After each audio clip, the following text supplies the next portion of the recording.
నేను 10th క్లాస్‌కి సంబంధించి magnetic effects of electric current ఈ చాప్టర్ 12 ఈ లెసన్ ఆల్రెడీ అంతా చెప్పేశాను. లాస్ట్‌లో ఒక్క పార్ట్ చెప్పడం మర్చిపోయానన్నమాట నేను. సో, ఇప్పుడు ఆ పార్ట్‌ని చెప్తున్నా. సో, అప్పుడేమవుతుంది మీరు పూర్తి లెసన్ విన్నట్టు అవుతుంది. మీరు కావాలంటే నా ఛానల్‌లోకెళ్ళి ప్లేలిస్ట్‌లోకెళ్ళి మీకు కావాల్సిన లెసన్ మీరు చూసుకోవచ్చు. నేను 10th క్లాస్ అన్ని లెసన్స్ చెప్పేశా. సో, ఓల్డ్ సిలబస్‌లో ఉన్నాయి, న్యూ సిలబస్ ఉన్నాయి. కాబట్టి మీకు ఏది కావాలంటే అది మీరు ప్లేలిస్ట్‌లోకెళ్ళి చూసుకోవచ్చు. ఇప్పుడు చూడండి ఫస్ట్ డొమెస్టిక్ ఎలక్ట్రిక్ సర్క్యూట్స్ అనేది మన కాన్సెప్ట్ అన్నమాట. అంటే డొమెస్టిక్ ఎలక్ట్రిక్ సర్క్యూట్స్ అంటే మన ఇంట్లోకి కరెంట్ వస్తుంది కదా!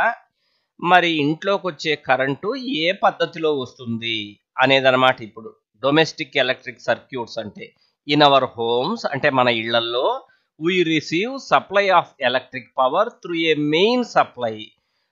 దాన్ని మెయిన్స్ అని కూడా అంటారు. Either supported through overhead electric poles or by underground cables. మన ఇంట్లోకి వచ్చే కరెంటు దేని నుంచి వస్తున్నది? పెద్ద పెద్ద ఎత్తైన స్తంభాల నుంచి కానీ లేకపోతే అండర్ గ్రౌండ్ నుంచి కానీ వస్తున్నది. అండర్ గ్రౌండ్ కేబుల్స్ మన దగ్గర లేవు, ఫారిన్లో ఉన్నాయి కానీ. సో మనకంతా కూడా ఎలక్ట్రిక్ పోల్స్ నుంచే మన ఇంట్లోకి ఎలక్ట్రిక్ పవర్ అనేది సప్లై అవుతుంది, అంతేనా? One of the wires in the supply usually with red insulation cover is called live wire. మన ఇంట్లోకి ఇలా వస్తున్నాయి చూడండి, 2 లైన్లు వచ్చేసినాయి మన ఇంట్లోకి, అంటే 2 వైర్లు వచ్చినాయి. ఒకటేమో రెడ్ కలర్లో ఉంటుందన్నమాట, అంటే పైన రెడ్ కలర్ ఇన్సులేషన్ ఉంటుంది, రబ్బర్ తొడుగు. ఇన్సులేషన్ అంటే రబ్బర్ తొడుగు, దాన్ని లైవ్ వైర్ అంటారు. అది మోస్ట్ డేంజరస్, అసలు పట్టుకోకూడదు, షాక్ కొడుతుంది. అదే అంటే అది హై పొటెన్షియల్ దగ్గర ఉంటుంది. దాన్ని పాజిటివ్ టెర్మినల్ అని కూడా అంటారు, లేకపోతే పాజిటివ్ వైర్. ఇదే అనదర్ వైర్ ఇంకోటి ఉంది, ఇదిగో ఇక్కడ చూడు, బ్లాక్ కలర్లో విత్ బ్లాక్ ఇన్సులేషన్, అంటే దీని మీద బ్లాక్ కలర్లో ఉండే రబ్బర్ తొడుగు ఉంటుంది అనమాట. Is called neutral wire. ఇది న్యూట్రల్ వైర్ అనమాట. ఇది తక్కువ పొటెన్షియల్ దగ్గర ఉంటుంది, దీన్ని నెగటివ్ అంటారు. In our country the potential difference between the two is 220 volts. మన దేశంలో ఈ పాజిటివ్ టెర్మినల్కి అంటే రెడ్ కలర్ వైర్కి, ఈ నెగటివ్ టెర్మినల్కి అంటే బ్లాక్ కలర్ వైర్కి మధ్య పొటెన్షియల్ డిఫరెన్స్ 220 volts ఉంటుంది. అందువల్లనే కరెంట్ ఎప్పుడు కూడా ఈ రెడ్ కలర్ వైర్లో నుంచి ఎంటర్ అయ్యి ఇంట్లో అంతా తిరిగి కావలసిన అప్లియన్సెస్లోకి వెళ్ళి, అప్లియన్సెస్ అంటే విద్యుత్ మీద పనిచేసేటువంటి పరికరాలు, మరలా ఇలా ఈ బ్లాక్ కలర్ వైర్లో నుంచి బయటికి వెళ్ళిపోతుంది అనమాట. కరెంట్ ఎప్పుడు కూడా రెడ్ కలర్ వైర్లో నుంచి వస్తుంది, హై పొటెన్షియల్ నుంచి వస్తుంది, లో పొటెన్షియల్లోకి వెళ్ళిపోతుంది, అది జరిగేది. మరి next at the meter board in the house. ఎక్కడుంది మీటర్ బోర్డు? ఇదిగో ఇక్కడ చూడండి. These wires pass into an electricity meter through a main fuse. ఇక్కడ ఒక మీటర్ ఉంది, మన ఇంట్లో బిగిస్తారు కరెంట్ వాళ్ళు. ఈ 2 వైర్స్ను తీసుకొచ్చి, రెడ్ కలర్ వైర్ను బ్లాక్ కలర్ వైర్ను తీసుకొచ్చి ఆ మీటర్కి ఇచ్చారు కనెక్షను. దాన్ని ఇన్పుట్ అంటారు. అంటే మనం ఇస్తున్నాం కాబట్టి అది ఇన్పుట్. మరలా మీటర్ నుంచి ఈ రెడ్ కలర్ వైర్ని బ్లాక్ కలర్ వైర్ని బయటికి లాక్కున్నారు, మరలా దాన్ని అవుట్పుట్ అంటారు. Input output. These wires supply electricity to separate circuits with in the house.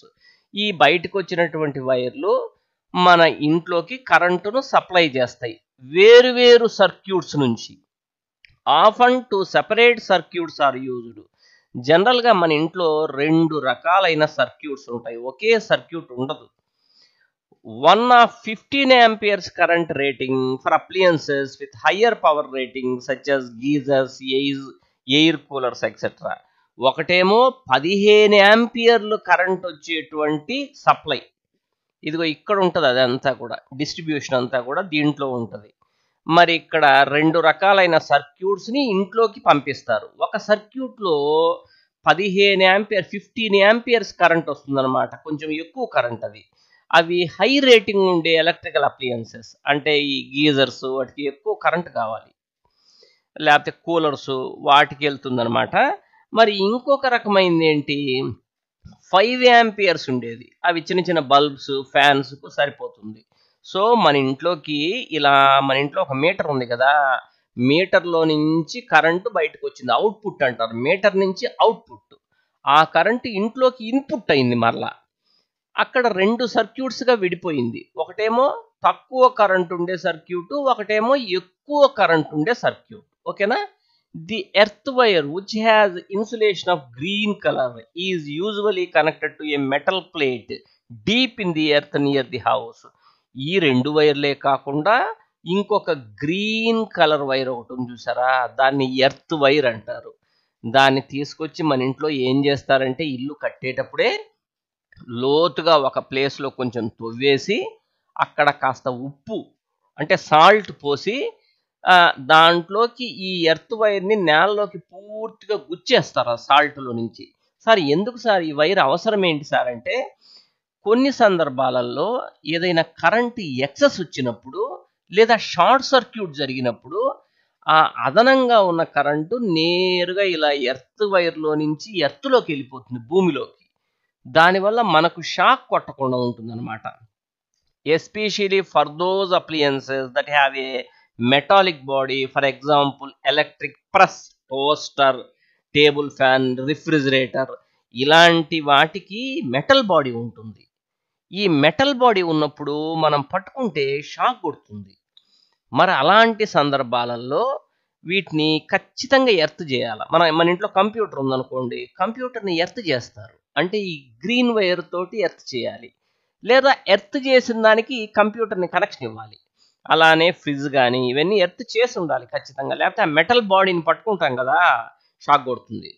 The metallic body is connected to the earth wire. ఖచ్చితంగా ఈ మెటాలిక్ బాడీ అనేది ఎర్త్ వైర్కు కనెక్ట్ అయి ఉంటుంది. ఇక్కడ చూడండి 3 వైర్స్ చూపిస్తున్నారు. రెడ్ కలర్లోది లైవ్ వైర్ అంటారు, పాజిటివ్ టెర్మినల్ అంటారు, ఇది హై వోల్టేజ్ దగ్గర ఉంటుంది. ఈ గ్రీన్ కలర్లో ఉండే వైర్ చూసారా, ఈ బ్లాక్ కలర్లోది, ఇది నెగటివ్ టెర్మినల్ అంటే లో పొటెన్షియల్ దగ్గర ఉంటుంది.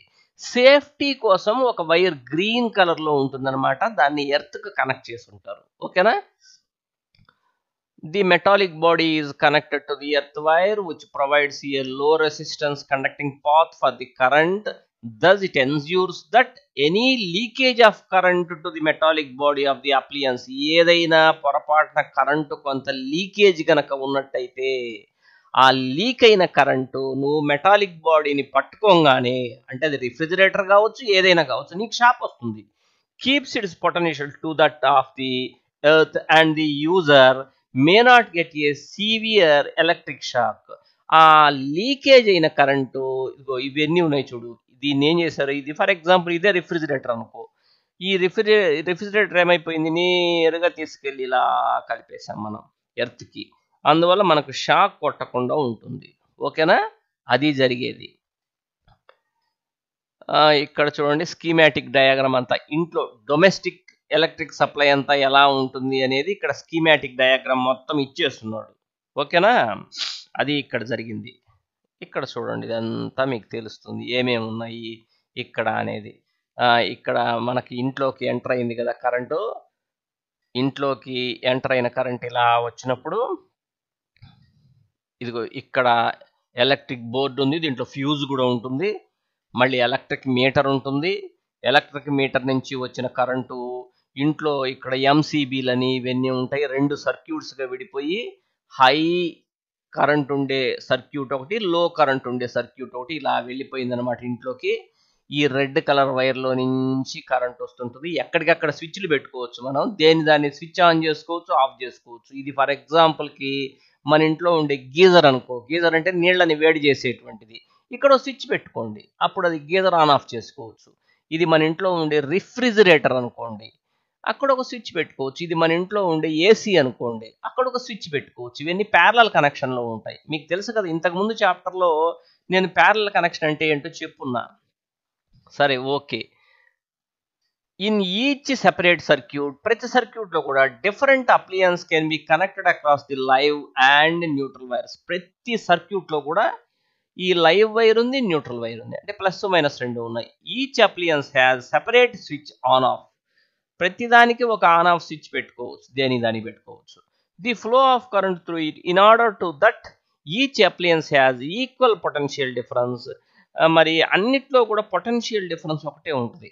అంటే ఫర్ ఎగ్జాంపుల్ ఈ అప్లియన్సెస్లో ఈ అప్లియన్స్ చూసారా, ఇక్కడ ఎంత పీడీ ఉంటుందో ఇక్కడ కూడా అంతే పీడీ, ఇక్కడ కూడా. ఎందుకని సార్ అన్ని చోట్ల 220 వోల్ట్స్ ఎందుకు ఉంటుంది సార్ అంటే, ఇవన్నీ ప్యారలల్గా కనెక్ట్ అయినాయి కాబట్టి, ప్యారలల్ కనెక్షన్లో పొటెన్షియల్ డిఫరెన్స్ కాన్స్టెంట్ కాబట్టి, అన్ని అప్లియన్సెస్ రెండు టెర్మినల్స్ మధ్య, అంటే పాజిటివ్ టెర్మినల్ అంటే రెడ్ వైరు, నెగటివ్ టెర్మినల్ అంటే బ్లాక్ వైర్, వాటి మధ్య పొటెన్షియల్ డిఫరెన్స్ 220 వోల్ట్సే ఉంటుంది.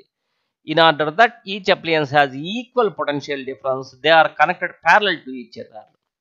ఎప్పుడైనా గుర్తుపెట్టుకోండి, ఇంట్లో ఉండేవన్నీ ప్యారలల్గానే కనెక్ట్ చేయాలి. ప్యారలల్గా కనెక్ట్ చేస్తే పొటెన్షియల్ డిఫరెన్స్ అనేది కాన్స్టెంట్గా ఉంటుంది.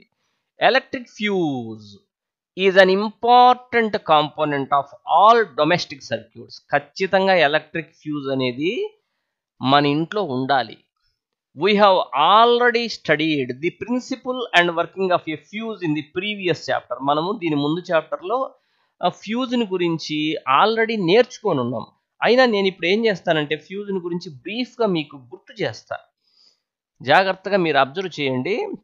ఇట్లా మన ఇంట్లో కరెంట్ వస్తుంది కదా, ఇక్కడ ఇట్లా ఉంటుంది ఫ్యూజ్ వైర్. ఈ సింబల్ అనమాట.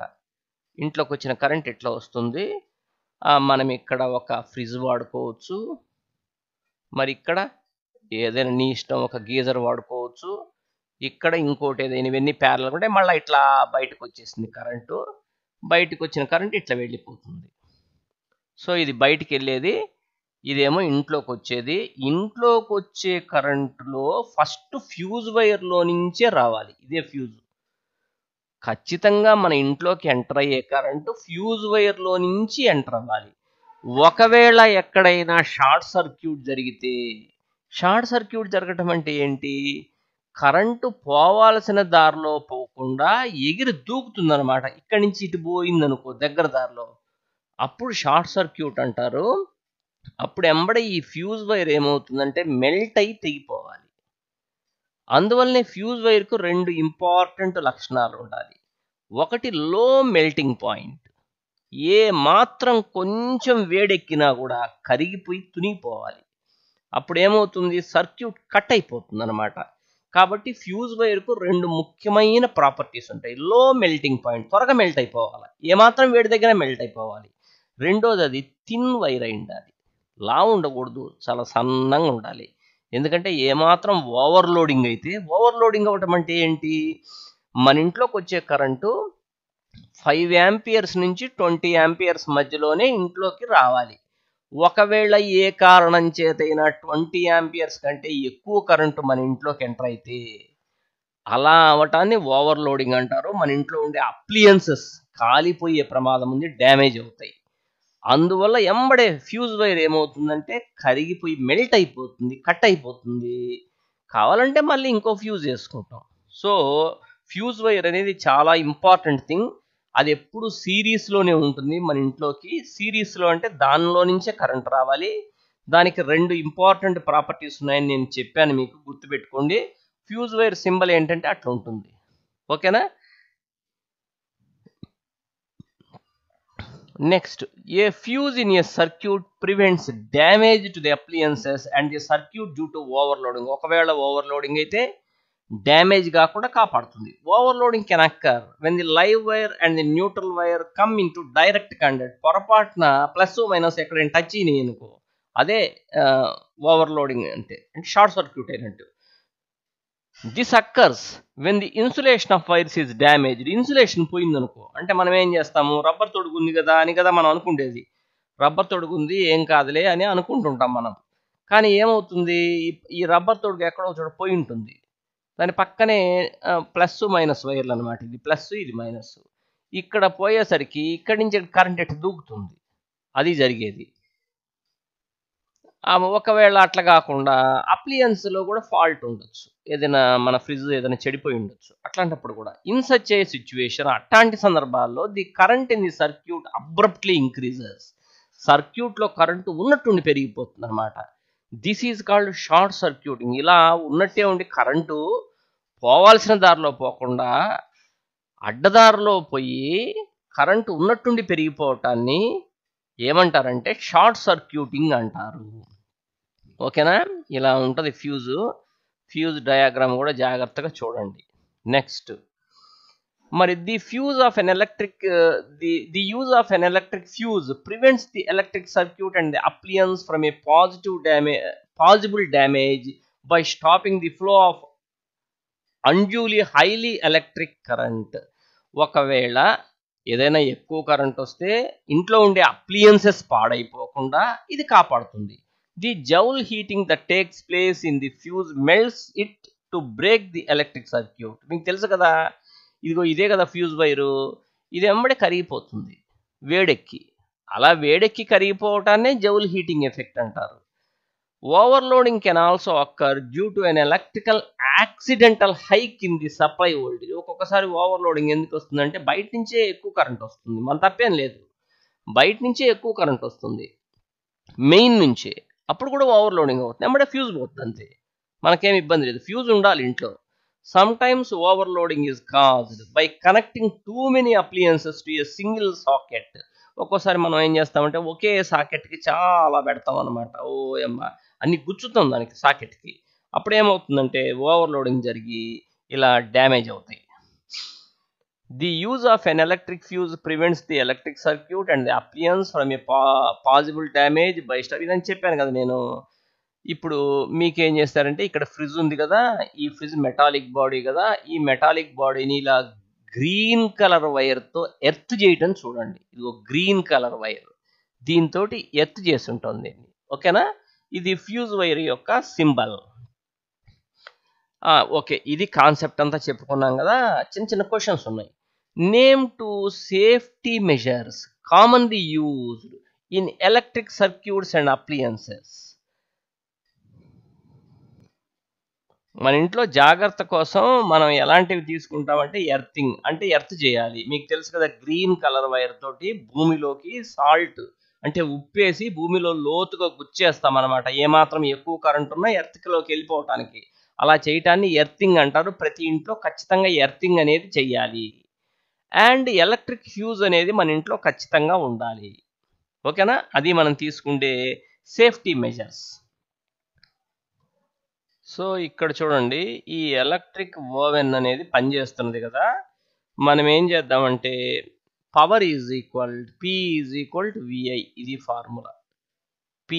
Power is equal to voltage into current. మరి అలాంటప్పుడు current I is equal to power by voltage. ఇక్కడ పవర్ ఎంత ఉంది, 2 కిలో వాట్స్ అని ఇచ్చున్నాడు కాబట్టి 2 కిలో వాట్స్ అని సబ్స్టిట్యూట్ చేస్తున్నా. బై వోల్టేజ్ ఎంత, 220 volts. 2 కిలో వాట్స్ అంటే ఎంత, 2000 watts, అంతే కదా. By 220 volts. ఇప్పుడు ఈ 2000ని 220తో డివైడ్ చేస్తే 9.09 యాంపియర్స్ కరెంట్. యాంపియర్స్ అని నేను ఎందుకు పెట్టానంటే మనం కనుక్కున్నది కరెంట్ కాబట్టి. ఈ 9.09 నాకు ఎట్లా వచ్చిందంటే మీరు కూడా డివిజన్ చేస్తూ క్యాలిక్యులేటర్లో కొట్టండి, నేను చేసింది అదే. 2000/220 క్యాలిక్యులేటర్లో మనం చేస్తే 9.09 అంటే ఇప్పుడు 9.09 యాంపియర్స్ కరెంటు దాంట్లో నుంచి ఫ్లో అవుతున్నది. దేంట్లో నుంచి, ఆ ఎలక్ట్రిక్ ఓవెన్లో నుంచి. కానీ ఎలక్ట్రిక్ ఓవెన్ మీద 5 యాంపియర్స్ అనే రాస్తుంది, అంటే అది 5 యాంపియర్స్ వరకే పనిచేయగలదు. ఇక్కడేమో 9.09 యాంపియర్స్ కరెంట్ వస్తున్నది, అంటే అది బేర్ చేయగలిగిన కరెంట్ కంటే ఎక్కువ కరెంట్ వస్తున్నది దాంట్లో నుంచి. అంటే అర్థం ఏంటి, ఓవర్లోడింగ్ అయినట్టే, ఆ ఎలక్ట్రిక్ ఓవెన్ పనిచేయలేదు. అలాంటప్పుడు ఇమీడియట్గా మన ఇంట్లో ఉండే ఫ్యూజ్ వైర్ ఏదైతే ఉందో అది కరిగిపోయి సర్క్యూట్ బ్రేక్ అయిపోతుంది. సర్క్యూట్ బ్రేక్ అయినప్పుడు ఈ ఎలక్ట్రిక్ ఓవెన్ అనేది సేవ్ అవుతుంది. ఎలక్ట్రిక్ ఓవెన్ సేవ్ అవుతుంది అనమాట. ఎందుకని అంటే అది బేర్ చేయగలిగే కరెంట్ ఎంత, 5 యాంపియర్సే, కానీ వస్తున్న కరెంట్ ఎంత, 9.09 యాంపియర్స్. అప్పుడు ఏం జరుగుతుంది అంటే, ఏం జరిగేది ఏముంది, ఫ్యూజ్ వైర్ బ్రేక్ అయిపోతుంది. ఓకేనా. Next, what precaution should be taken to avoid the overloading of domestic electric circuits? మన ఇంట్లో ఓవర్లోడింగ్ కాకుండా నువ్వేం జాగ్రత్తలు తీసుకుంటావు? ఏం జాగ్రత్తలు తీసుకుంటామంటే, the wires used in the circuit must be coated with good insulating materials like PVC. మన ఇంట్లో మంచి వైర్ కొనుక్కోవాలా, క్వాలిటీ ఉన్న వైర్. ఎలాంటి క్వాలిటీ? పైన ఇన్సులేషన్ ఉంటుంది, రబ్బర్ తొడుగు, అది త్వరగా పోకుండా ఎన్ని రోజులైనా కూడా ఆ రబ్బర్ తొడుగు అలానే ఉండేట్టుగా పీవీసీ మెటీరియల్తో చేసినటువంటి వైర్ని ఇంట్లో వాడాలి. The circuit must B divided into different sections. Circuit ఒకటే సెక్షన్గా ఉండకూడదు. ఇప్పుడు సిమెంట్ రోడ్లు కడతారు చూసారా మీరు? సిమెంట్ రోడ్లు ఎట్లా కడతారంటే ఒకే సిమెంట్ రోడ్డు వేయరు, అచ్చులొచ్చులుగా పోస్తారు. ఇది కదా సిమెంట్ రోడ్డు. ఇక్కడ ఒక అచ్చు, మరలా కొంచెం గ్యాప్, మరలా ఇంకొక అచ్చు. ఎందుకని అంటే సమ్మర్లో ఏదన్నా అయినా చిట్లిపోకుండా ఆ గ్యాప్లోకి ఎక్స్పాండ్ అవ్వటానికి వీలుగా చిన్న చిన్న అచ్చులుగా పోస్తారనమాట. అట్లనే మన ఇంట్లో కూడా సర్క్యూట్ మొత్తం ఒకటే ఉండకూడదు, చిన్న చిన్న సెక్షన్స్గా ఉండాలి. ఏ సెక్షన్కి ఆ సెక్షన్ పోతుంది అంతే. అండ్ ఏ సేఫ్టీ ఫ్యూజ్ ఖచ్చితంగా యూజ్ చేయాలి. ఇంట్లో ఫ్యూజ్ ఉండాలి. High power appliances like air condition, మన ఇంట్లో ఉండే ఏసీ కానీ, రిఫ్రిజిరేటర్ కానీ, వాటర్ హీటర్ కానీ should not be used simultaneously. అన్నీ ఒకేసారి యూజ్ చేయకూడదు. ఒకేసారి యూజ్ చేస్తే ఎక్కువ కరెంటు కావాలి కదా. అంత ఎక్కువ కరెంటు కావాల్సి వచ్చినప్పుడు ఖచ్చితంగా తీగలు వేడెక్కి ఓవర్లోడింగ్ అవుతుంది. ఈ క్వశ్చన్ ఇంతకు ముందు అంటే దీనికంటే ముందు చెప్పిన వీడియోలో ఈ క్వశ్చన్ ఒకటి మర్చిపోయినట్టుంది నేను, అందుకని ఇక్కడ ఆన్సర్ చేస్తున్నాను. Which of the following property of a proton can change while it moves freely in a magnetic field? There may be more than one correct answer. Mass మారుతుందా ఏంటో నేను మీకు చెప్తాను చూడండి. దీని అర్థం ఏంటో నేను మీకు చెప్తాను, ఎక్స్ప్లెయిన్ చేస్తాను. ఇది ఒక మ్యాగ్నెటిక్ ఫీల్డ్. ఇవి ఏంటంటే ఫీల్డ్ లైన్స్, ఇలా ఉన్నాయి ఫీల్డ్ లైన్స్. Magnetic field. ఈ మ్యాగ్నెటిక్ ఫీల్డ్లో ఒక ప్రోటాన్ ఇలా వెళ్తున్నది. ప్రోటాన్ అంటే మీకు తెలుసు పాజిటివ్ చార్జ్డ్ పార్టికల్. ఈ మ్యాగ్నెటిక్ ఫీల్డ్లో వెళ్ళేటప్పుడు దాని మీద F = BQV సైన్ థీటా అనే ఫోర్స్ పనిచేస్తుంది. దేని మీద? ఈ ప్రోటాన్ మీద. అందువల్ల ప్రోటాన్ పోవాల్సిన దారిలో పోకుండా ప్రక్కకు నెట్టివేయబడుతుంది. అర్థమవుతుందా? ఎందుకని అంటే మ్యాగ్నెటిక్ ఫీల్డ్ దాన్ని ప్రక్కకు నెట్టేసింది అనమాట, దాని మీద ఫోర్స్ పనిచేసింది. ఎప్పుడైతే దాని మీద ఫోర్స్ పనిచేసిందో డెఫినెట్గా దాని స్పీడ్ మారిపోతుంది. అంతే కదా, ఫోర్స్ పనిచేస్తే స్పీడ్ మారదా? స్పీడు వెలాసిటీ రెండు ఒకటే. స్పీడ్కు డైరెక్షన్ ఉండదు, వెలాసిటీకి డైరెక్షన్ ఉంటుంది. స్పీడ్ మారింది అంటే డెఫినెట్గా వెలాసిటీ కూడా మారుతుంది. మాస్ ఎందుకు మారుతుంది? దాని మాస్ దానికి ఉంటుంది అంతే, మాస్ ఏం మారదు. ఎప్పుడైతే స్పీడ్ మారిందో మూమెంటం మారుతుంది. ఎందుకని సార్ అంటే మీకు తెలుసు కదా, మూమెంటం అంటే P = mv అని. m మారకపోయినా v మారుతున్నది కదా, అందువల్ల మూమెంటం మారుతుంది. కాబట్టి ఒక ప్రోటాన్ అంటే పాజిటివ్లీ చార్జ్డ్ పార్టికల్, అదే కదా ప్రోటాన్ అంటే. ఒక మ్యాగ్నెటిక్ ఫీల్డ్లోకి ఎంటర్ అయినప్పుడు దాని మీద F = BQV sin θ అనే ఫోర్స్ పనిచేస్తుంది. అందువల్ల ఖచ్చితంగా ప్రోటాన్ స్పీడ్ మారుతుంది. స్పీడ్ మారిందంటే వెలాసిటీ మారినట్టేను. అంటే ఆటోమేటిక్గా మూమెంటం P = mv కాబట్టి వెలాసిటీ మారింది కాబట్టి మూమెంటం మారుతుంది. ఈ మూడు మారతాయి, మాస్ మాత్రం మారదు, అట్నే ఉంటుంది. అర్థమవుతుందా? అది క్వశ్చన్కి ఆన్సరు. అంటే నేనేం చేశాను, ఈ లాస్ట్ లెసన్ అంతా మీకు చెప్పేశాను. సో నేను ఇప్పుడు ఈ chapter 12 magnetic effects of electric current అనే లెసన్ అయిపించేసినట్టేను. అంటే ఈ పూర్తిగా అన్ని లెసన్స్ అయిపోయినాయి. ఇంకేదైనా డౌట్లు ఉన్నా, మీకు కొరవలు ఉన్నా మీరు నాకు కామెంట్స్లో పెట్టండి. మీరు కామెంట్స్లో మీరు ఏం నేర్చుకున్నారో, మీకు ఎలా ఉంది అనేది పెట్టాలి, మీకు ఏమి అవసరమో పెట్టాలి. మీకు కనుక బాగుంటే దాన్ని లైక్ చేయాలి వీడియోని. ఎందుకని అంటే అలా లైక్ చేస్తే ఎక్కువ మందికి యూట్యూబ్ షేర్ చేస్తుంది ఆ వీడియోని, కాబట్టి ఎక్కువ మంది చూస్తారనమాట. నేను చెప్పేది ఎందుకని, ఈ లెసన్ అంతా కూడా ఎక్కువ మంది చూస్తారని. ఓకేనా? మీరు జాగ్రత్తగా యూజ్ చేసుకుంటారని కోరుకుంటున్నాను. జాగ్రత్తగా చదువుకోండి. Okay, right.